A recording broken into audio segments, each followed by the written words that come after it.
Windsor seemed to breathe winter light as the state visit began, but the night opened with something far more intimate than diplomatic ceremony. In a blink and you miss it moment, Queen Camilla revealed the quiet strength of her bond with the Prince and Princess of Wales, a tiny gesture that said more than any speech delivered that day. As the royal motorcade arrived to welcome Germany's President Steinmeier, Camilla spotted William and Kate waiting at the entrance. Instantly, she lifted her hand and blew a kiss toward them, a warm, unguarded greeting that signaled just how close the family has grown. But she didn't stop there. Within seconds, she moved straight to William for a kiss on the cheek, then to Kate, who offered a graceful curtsy before returning the Queen's affection. A moment light as air, but heavy with meaning. And the timing could not have been sharper. While the royal family displayed unity on the world stage, Meghan Markle's new Netflix holiday special dropped the very same day, only to be met with scathing, near-universal criticism. Zero-star reviews, baffled critics, and headlines calling the episode quite mad and a little sad. The contrast was impossible to ignore. In Windsor, effortless elegance. In Hollywood, a stumble. Prince Harry didn't fare better. That same night, he appeared on Stephen Colbert's Late Show in a surprise segment so awkward it made the audience visibly wince. Harry mocked Donald Trump, joked about America electing a king, and even dragged King George III into the bit, leaving viewers unsure whether to laugh or cringe. Meanwhile, back in the UK, his family was hosting a state visit with grace, confidence, and unity. As the day unfolded, Camilla and Kate stood side by side in matching blue coats, both paying subtle tribute to royal heritage. Kate wore an Alexander McQueen design, the same house behind her legendary 2011 wedding gown, while Camilla sparkled in Queen Victoria's sapphire and diamond Prince Albert brooch.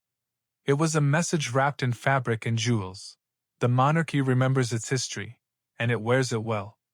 But when evening fell and the palace doors opened for the banquet, everything shifted into something cinematic. St. George's Hall glowed under 158 candles and a towering 20-foot Christmas tree dripping with thousands of fairy lights.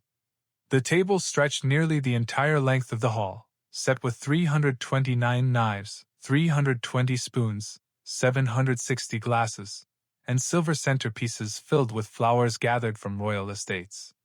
The guest list glittered too: Claudia Schiffer, Matthew Vaughn, Hans Zimmer, Motsi Mabuse, Georgia Stanway, a mix of royalty, artistry, and global influence.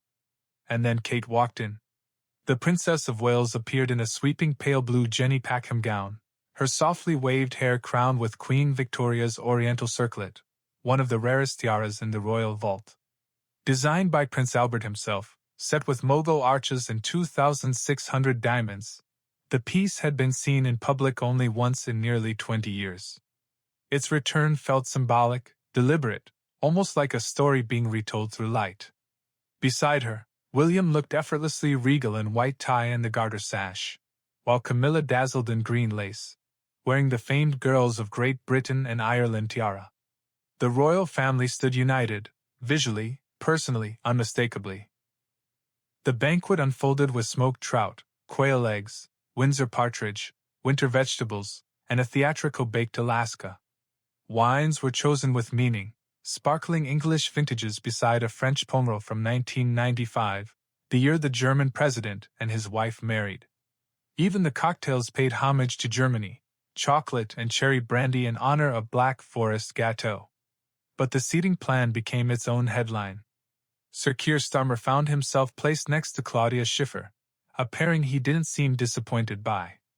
William, notably, was seated elsewhere, perhaps to avoid reviving stories of his teenage crush on the supermodel. And while the royals celebrated diplomacy and unity, critics across the Atlantic wondered what, exactly, Meghan's Netflix special had been trying to say. Gift wrapping tutorials, Christmas chatter, celebrity cameos, but no spark. No story. No substance. Reviewers called it syrupy, tone-deaf, even numbing. Meanwhile, at Windsor, the story wrote itself. A family standing together. A queen blowing a kiss to her future heirs. A princess dazzling in a historic tiara unseen for decades. A king reminding Europe of friendship reborn from history's darkest hours. And somewhere between the laughter, the chandeliers, and the quiet gestures of affection, the message was unmistakable. Some chapters of the royal story shine brighter, not because they try harder, but because the light is already there.